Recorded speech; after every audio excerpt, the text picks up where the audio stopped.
Bonjour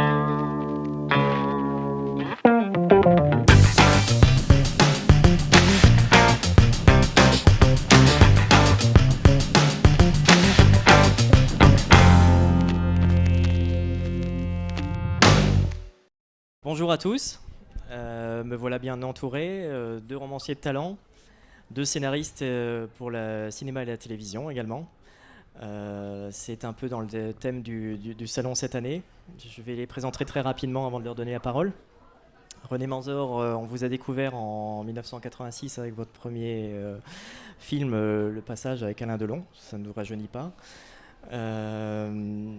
Avant de vous mettre à l'écriture de romans, vous avez travaillé longuement pour le cinéma et la télévision, dans 10 ans aux États-Unis, avec les plus grands, George Lucas, Steven Spielberg, entre autres pour la série Le Jeune Indiana Jones. En France, vous avez travaillé par exemple avec Antoine Decaune pour Monsieur N. Et donc en 2012 et 2014, vous avez écrit deux romans, dont le dernier, celui dont le nom n'est plus, est sorti chez Kero et a obtenu le prix du Festival de Cognac. Olivier Norek, vous êtes lieutenant de police depuis plus de 15 ans à la SDPJ du 93, donc la sous-direction de la police judiciaire. Autant dire que les enquêtes, vous les vivez réellement.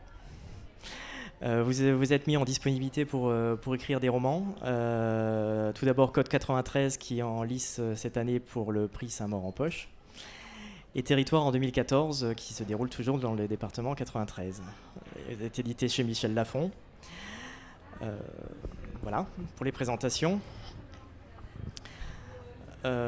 Concernant le travail sur un scénario par rapport au roman, est-ce que c'est un travail fondamentalement différent d'écrire un scénario qui va être mis entre les mains d'autres personnes, réalisateurs, acteurs, que d'écrire un roman? René? 1, 2, 1. Oui, en fait, le scénario, en fait, ça n'est que le premier stade d'écriture d'un film. Donc il y a plusieurs écritures qui s'empilent. Le scénario est la première. Après, il y a le tournage, qui est une écriture avec la caméra à ce moment-là d'une histoire. Il y a le montage, qui est une autre forme d'écriture à partir des images qu'on a tournées. Le mixage, qui est encore une autre réécriture à travers la piste sonore, la façon dont on gère les ambiances sonores, la musique.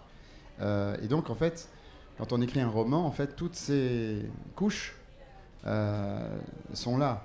Je veux dire, pour moi, avoir eu la chance de faire les deux, l'expérience du cinéma et de la télévision m'ont servi à finalement me dire, je peux raconter une histoire qu'avec des mots, parce que ce sont les lecteurs en fait qui vont réaliser le film.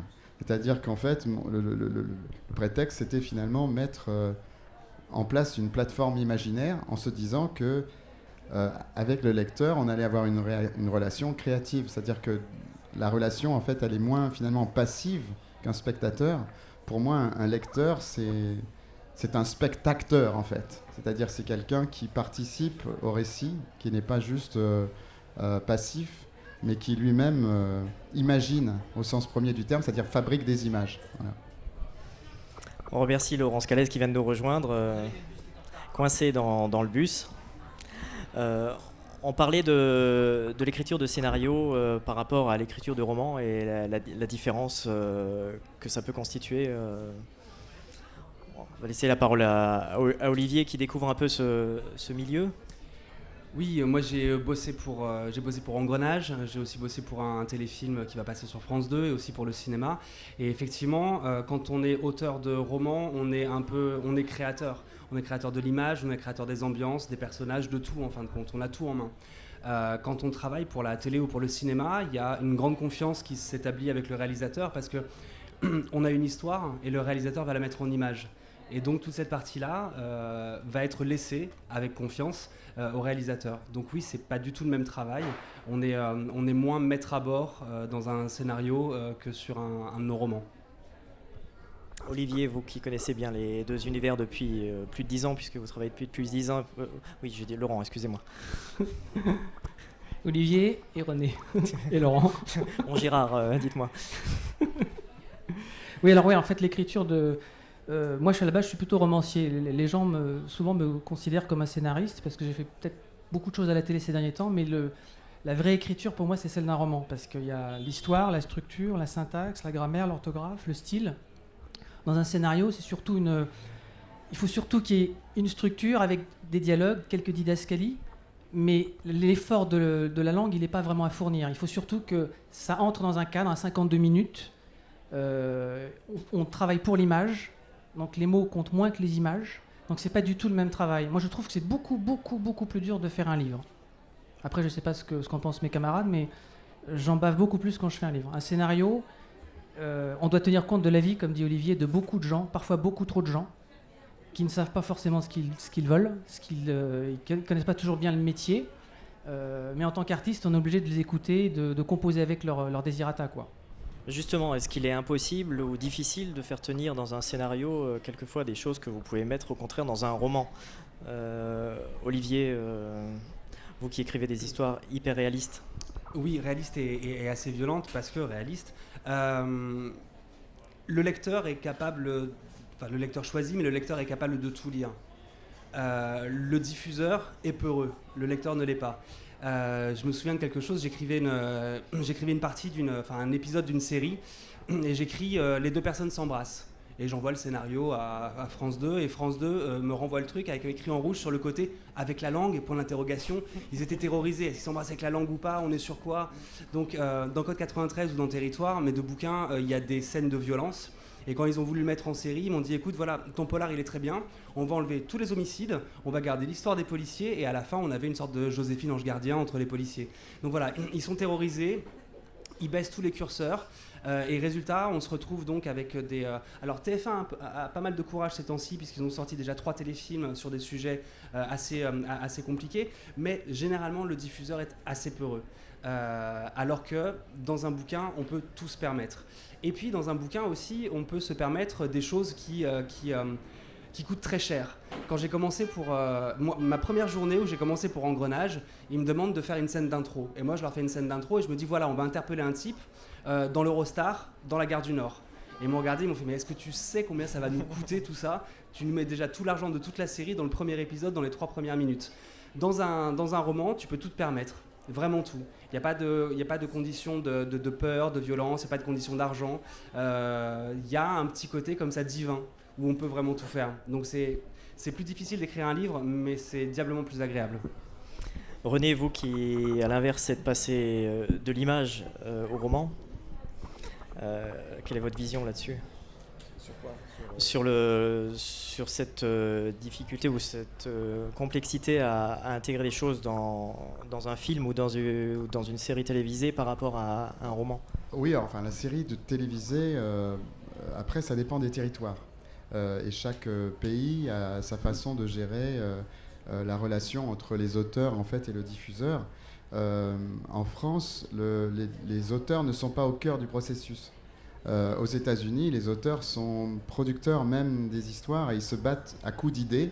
C'est à qui aura l'idée la plus folle, la plus intéressante, la plus originale pour entraîner finalement la commande d'un certain nombre d'épisodes après la diffusion d'un pilote. Donc en gros, l'auteur, il a le droit finalement d'aller au bout de son idée sur un pilote qui enthousiasme, et après la seule sanction qui peut lui arriver, c'est que le pilote ne soit pas vu et donc la série ne soit pas commandée.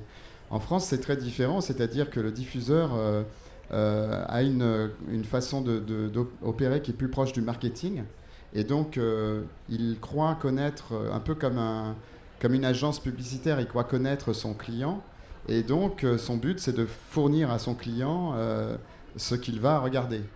Donc le schéma est complètement à l'envers, mais c'est la façon d'opérer, c'est-à-dire que c'est le diffuseur qui a le pouvoir en fait, et les producteurs sont finalement des boutiques qui fournissent des programmes, et donc le producteur doit faire plaisir à son client. C'est une relation de client à... C'est une relation marchande de client à... Le seul qui aurait vraiment le pouvoir de tout renverser, de renverser la table, c'est les spectateurs. À partir du moment, on a beau dire, ah oui, ils nous font de la merde, à partir du moment où les gens ne regardent plus, la merde s'arrête. Ce qui se passe actuellement sur TF1 et qui est un micro-phénomène, hein, c'est-à-dire qu'il se trouve que Il y a eu un film qui a été diffusé sur le thème de la femme battue, etc., qui a fait un record d'audience. Et donc à ce moment-là, ils se disent « Oh là là, les femmes battues, ça marche ». Et maintenant, on en a 3. Hein. Il y en a 3. Il y a eu trois fois le même film à peu près, avec plus ou moins d'adresses. Et si vous voulez, le principe, c'est que les spectateurs ont généré ce succès en venant sur ce rendez-vous et ont modifié la grille éditoriale de la chaîne. Donc avec cet exemple, on voit que tout est possible. C'est-à-dire que c'était aux gens de se réapproprier la télévision qu'ils aiment, au lieu de downloader ou de télécharger des programmes étrangers. Ils n'ont qu'à boycotter les programmes français qu'ils n'aiment pas, ou à se reporter sur des chaînes qui en diffusent, parce qu'il y a de temps en temps sur Arte, il y a des programmes qui sont super intéressants, mais qui sont peu regardés. Et donc les gens sont responsables de ce qu'on leur diffuse. Voilà. Ils n'ont pas encore compris ça. Le jour où ils ont compris ça, notre télévision, elle va être formidable. C'est pas une question de langue, c'est pas une question d'argent, c'est une question de relation entre clients et marchands. Laurent, vous qui aimez bien intégrer justement une dose de fantastique dans certains de vos romans, comment vous voyez les choses ? C'est quoi la question ? C'est quoi la question ? Je répète la question. Cette difficulté de mettre des choses dans un scénario par rapport à un roman où, a priori, on peut tout faire.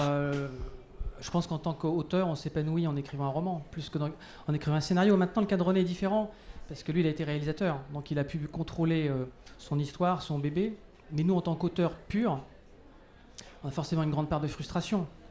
Parce qu'il y a les producteurs, il y a les chaînes, il y a les acteurs, il y a les agents des acteurs, puis il y a des gens qui parfois ne sont pas du milieu, mais qui sont des familiers des gens avec qui nous travaillons, qui donnent leur avis, comme le fils d'un producteur qui vient à 15 ans s'asseoir à côté de moi, et le producteur me laisse avec lui 1 heure en me disant il a lu ton scénario, il a un avis, voilà ce qu'il en pense.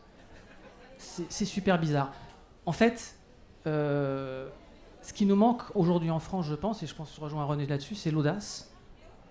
Et c'est surtout ne pas effacer les zones d'ombre de nos personnages. Nos personnages sont trop lisses, sont assez souvent fades. On ne peut pas les faire fumer, ils ne peuvent pas se droguer, ils ne peuvent pas tromper leur femme. C'est difficile. On commence à en faire, mais c'est très difficile. Alors dans les séries américaines que nous adorons tous, ils transgressent les règles en permanence. Et c'est un bonheur sans nom. Donc moi j'espère qu'un jour on va en arriver là. Derrière les producteurs qui sont dans la salle, on marque, nous, on aimerait faire ça, non ? On aimerait faire ça. Mais c'est les chaînes, en fait, qui nous en empêchent. On se bat, on arrive à trouver des producteurs avec qui on peut monter des beaux projets, qui croient en l'auteur, qui croient en la vision de l'auteur. Nous, on croit en la possibilité du producteur, en son potentiel, mais on se heurte au mur de la chaîne à un moment donné, parce qu'il y a des enjeux financiers, et il y a la ménagère de moins de 50 ans, personnage fictif par excellence, parce que les femmes ne sont pas du tout comme on les décrit. Je pense qu'elles sont beaucoup plus intelligentes, évoluées et beaucoup plus subtiles et prêtes à recevoir d'autres choses que ces séries avec des personnages toujours lumineux, toujours positifs. Parce que la vie n'est pas toujours lumineuse, pas toujours positive. C'est un équilibre entre les deux, c'est entre gris clair et gris foncé. Si on arrivait à mettre ça dans les fictions françaises, on monterait de 10 crans. Maintenant, comme René le dit, si les gens arrêtaient de regarder des trucs bidons, ce serait formidable. Mais malheureusement... Je crois que René voulait intervenir, oui. En tout cas, c'est pas des trucs. En même temps, c'est pas des trucs bidons. C'est des trucs qui. Non, mais au sens. Nous, peut-être, en tant qu'auteurs, on trouve ça facile. Mais en fait, tant que les gens, ils ont envie de voir ça, c'est pas bidon. C'est comme si on disait, mettons, un livre à succès, qui a un énorme succès, que les gens qui lisent ils sont nuls. Non, ça veut dire qu'il y a un contact qui s'établit entre un auteur, un public, que ce soit un public de lecteurs ou un public de spectateurs. Et nous, en fait, en tant qu'auteurs, on est attirés par des choses plus originales, plus différentes, mais pas forcément le public. On n'est pas public, nous. Nous, on a...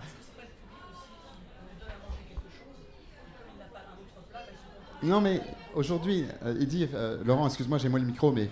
Il dit, c'est parce qu'on leur donne rien d'autre à manger. En fait, ils ont tout à manger, tout est accessible aujourd'hui. En fait, on vit une époque où tout est accessible. Mais quand nous, on aime certaines séries dont parle Laurent, ce sont souvent des séries qui sont diffusées sur le câble aux États-Unis, qui doivent faire très peu d'audience. Et c'est pour ça, finalement, qu'elles sont intéressantes. C'est-à-dire que pour capter ce peu d'audience-là, les auteurs se défoncent dans le fait d'avoir des idées très originales. Nous, on les voit comme si elles étaient diffusées sur leur TF1 local, mais pas du tout. Quand tu vois des trucs sur ABC ou sur CBS, c'est le même truc, le même genre de produit de consommation généraliste. Nous on dit, les auteurs, on dit ouais, c'est de la merde. C'est pas de la merde, c'est du général. C'est-à-dire c'est un produit généraliste qui doit plaire à tout le monde. Et pour nous, on pense que quand on essaie de plaire à tout le monde, on plaît à personne. Mais c'est notre vision, parce qu'on cherche l'originalité. Mais les gens ne cherchent pas forcément l'originalité. Et Canal+, par exemple, quand ils font des programmes, on dit ah oui, Canal+. Mais Canal+, eux, ils doivent plaire à 1 million de personnes. C'est pas beaucoup, hein ? 1 million de personnes. TF1, ils doivent plaire à 8 millions de personnes. Et ces 8 millions de personnes, à un moment donné, ils ont un goût, finalement, général. C'est-à-dire un truc où tout doit être ne pas choquer, ne pas... Donc, forcément, pour plaire à tout le monde, il faut essayer de choquer personne.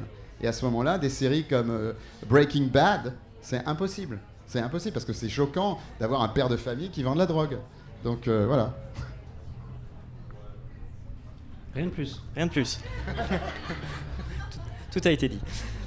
On va parler un peu de vos futurs projets ou votre actualité en lien avec l'image. Olivier, des pistes pour l'adaptation de vos romans, par exemple, ou les autres projets ? Ouais, les 2 bouquins ont été pris par des boîtes de production, et alors là, on est sur les mêmes problèmes. Mes bouquins sont violents, donc à la télé, ils auraient du mal, ils seraient obligés d'aseptiser les bouquins. Au cinéma, un bouquin, c'est toujours trop dense. 400 pages au cinéma, il n'y a jamais un scénario qui a fait 400 pages. Tu rajoutes en plus les dialogues, donc ça fait maximum 80 pages un scénario si tu enlèves les dialogues, donc ça tient pas. Donc ce serait vraiment raccourci. Donc c'est toujours un casse-tête de mettre en place un livre au cinéma. Et sinon en projet, j'écris un thriller avec les producteurs de La Famille Bélier. Donc ça va. Les thrillers, ils ont tous très peur de faire du thriller parce que ils ont peur que ça se casse la gueule. Mais comme ils ont fait La Famille Bélier avec 7 millions d'entrées, c'est le moment d'essayer quelque chose. C'est un peu comme Spielberg qui dit je fais un Jurassic Park pour faire une liste de Schindler. Je fais un film à grand public pour pouvoir faire les films que j'aime. Eux, ils ont fait La Famille Bélier, qui est un film que j'ai trouvé très très bien. Tu récupères ce que tu es venu voir, il n'y a pas plus, et c'est très bien comme ça. Mais derrière, ça leur permet d'être un peu plus audacieux et de mettre un petit peu d'argent sur un thriller. Donc j'ai la chance d'être dans ce projet-là, et c'est un thriller c'est un l'enlèvement d'un enfant, et on va jouer sur toutes les peurs primales et aussi sur tout ce qui normalement ne fait pas peur. C'est-à-dire la famille, la maison, des choses qui normalement sont des choses de confiance et des choses rassurantes, et je vais les vicier et les transformer en choses dangereuses. Donc voilà, ça c'est le tournage commence en juin de l'année prochaine. Laurent, toujours sur la série Shérif sur France 2 qui je suis en train d'écrire mon prochain roman. Oui. J'ai 2 trucs à la télé, donc un projet avec d'autres auteurs, un truc collectif, un autre truc que je fais personnel qui est plutôt une comédie policière, et puis il y a des choses qui vont peut-être se concrétiser, mais tant que c'est pas acté, on n'en parle jamais, voilà, c'est toujours ça. Donc oui, ça avance, ça suit son cours. Je poursuis mon petit bonhomme de chemin. René, moi j'ai la chance d'avoir trouvé une productrice avec laquelle je développe, qui est dans la salle là, avec laquelle je développe celui dont le nom n'est plus, en coproduction avec l'Angleterre. On a un super partenaire qui est ITV, qui est une grosse firme anglo-saxonne, avec le but d'essayer de faire une adaptation sur 6x52 qui respecterait du coup non pas tellement le scène à scène du livre, mais qui nous permettrait d'explorer les personnages encore plus profondément finalement que dans le roman. Ce que disait Laurent, c'est tout à fait vrai, c'est-à-dire que sur un film, le problème, quelle que soit la qualité de l'adaptation, c'est qu'un roman sera réduit à son intrigue. C'est-à-dire que c'est la seule chose vraiment qu'on ne peut pas enlever. Par contre, l'exploration des personnages, c'est quelque chose qui est plus délicat, il nous faut du temps. Et moi, je préfère forcément faire une mini-série de 6 fois 1 heure sur celui dont le nom n'est plus, que de faire un film qui d'un coup va le réduire à une série de meurtres à Londres, etc. Alors que les personnages sont extrêmement intéressants à explorer. Et donc, on va avec un co-auteur anglais. Le partenariat, ça va être la chance d'avoir un regard neuf sur le roman. C'est-à-dire, ayant moi-même adapté des choses d'autres auteurs, je pense qu'en tant qu'auteur, on a besoin, surtout quand on a déjà raconté son histoire, d'avoir une collaboration créative avec un autre auteur et d'être un peu la mère en fait. Moi je suis la mère, j'ai porté ce roman, mais j'ai besoin d'un père. Et le père, ça sera le co-auteur. qui va du coup amener des idées neuves, et l'intimité de ce partage fera que la série Celui dont le nom n'est plus sera non pas une adaptation du livre, mais ça sera un approfondissement des thèmes qui sont dans le livre, et de manière aussi à ce que cette série puisse être récurrente, revenir pour une saison 2, pour une saison 3, ce que le livre ne permet pas forcément, parce que le livre il est bouclé, il n'est pas ouvert sur une à part le personnage de Dahlia, qui est un personnage qui peut éventuellement continuer à vivre, les autres personnages subissent le sort qui leur est réservé dans le livre. Voilà. Donc l'adaptation, c'est pas forcément être fidèle, c'est fidèle à l'esprit, c'est-à-dire ne pas perdre l'esprit du livre et essayer de continuer à travailler. Sinon, pour un auteur, c'est assez chiant finalement. On est là encore pendant 2 ans à réécrire quelque chose qu'on a déjà écrit, alors que là, il y a la possibilité d'aller plus loin en fait. Merci beaucoup à tous les trois. Je rappelle vos derniers romans, puisque vous êtes là pour ça aussi. René Manzor, Celui dont le nom n'est plus, chez Kero, un thriller qui prend aux tripes, c'est le cas de le dire. Olivier Norek, Code 93 en poche chez Pocket et Territoire chez Michel Lafon, des polars saisissants de réalisme. Laurence Calez, La Voix des âmes chez Belfond, un thriller fantastique dans tous les sens du terme. Et vos autres romans en poche chez Pocket, dont un roman d'ailleurs qui a dépeint de manière assez pas très, très sympathique le milieu du cinéma, La cicatrice du diable. Merci beaucoup à tous les trois.